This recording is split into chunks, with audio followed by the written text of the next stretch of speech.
Kini si photo Dave Hontanosas para sa Honta Knows. Do you know? No, no, no!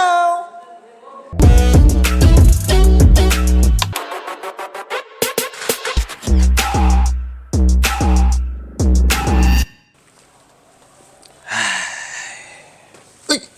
Mga ka-viewers! Kay ba mo nga ang BFP goes digital? Digital with regards applications of permits and clearances. Yes, you heard it right!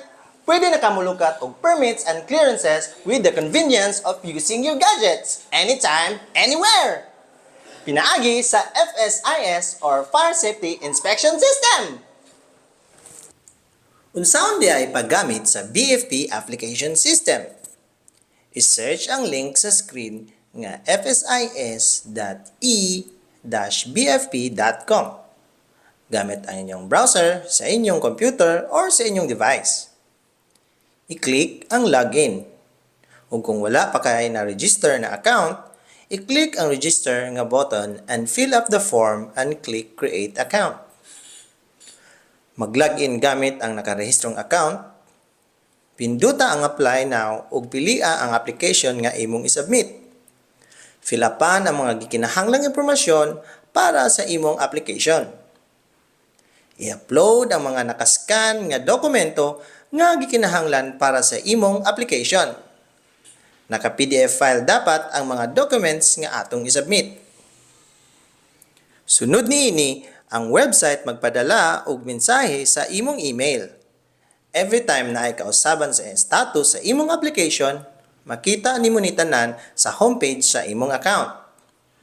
Ang imong application ug mga gisubmit nga mga dokumento pag-reviewon kini ug aproban sa among CRO o Customer Relations Officer. Ug naaprobahan na kini, ang among assessor maghimo niini og assessment. Pwede na nimong makita sa website ang mga assessment nga pwede na nimong bayaran.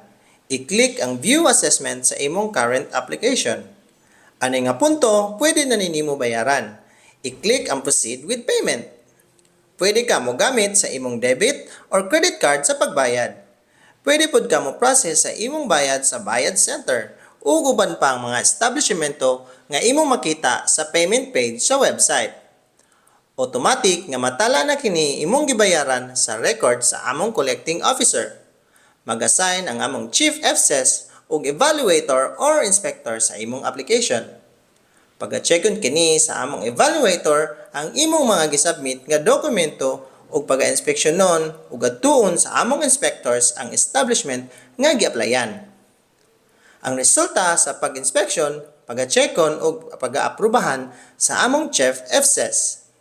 Ug sa katapusang bahin sa application, ang mga resulta sa mga giagian nga proseso pag-reviewon sa among Fire Marshal. Ug pwede na nimong makita ug ma-download ang imong certificate o dokumento nga imong gi-applyan. I-click ang View Details sa imong application ug i-click ang Download o Print this file nga button. Or you can also download the app eGovPH sa inyong Android or iOS phone. Sa imong phone, look for eGovPH sa Apple Store or Google Play. Open the app and mag-register using your contact number and email account. Log in using your registered number or email account. From the dashboard, pinduta ang NGAs, then BFP, pinduta ang FSIS and click Apply. Makita nimo sa interface ang mga permits or clearances nga imong applyan, just like sa interface sa web page. And fill upan nimo ang gikinahanglang impormasyon sa imong application. Para sa dugang mga impormasyon, mahimo kitang mobisita sa atong pinakaduol nga fire station. So ginanara kung unsaon paggamit ang BFP FSIS. Kini si Photo Dave Hontanosas para sa Honta Knows. Do you know? No, no, no!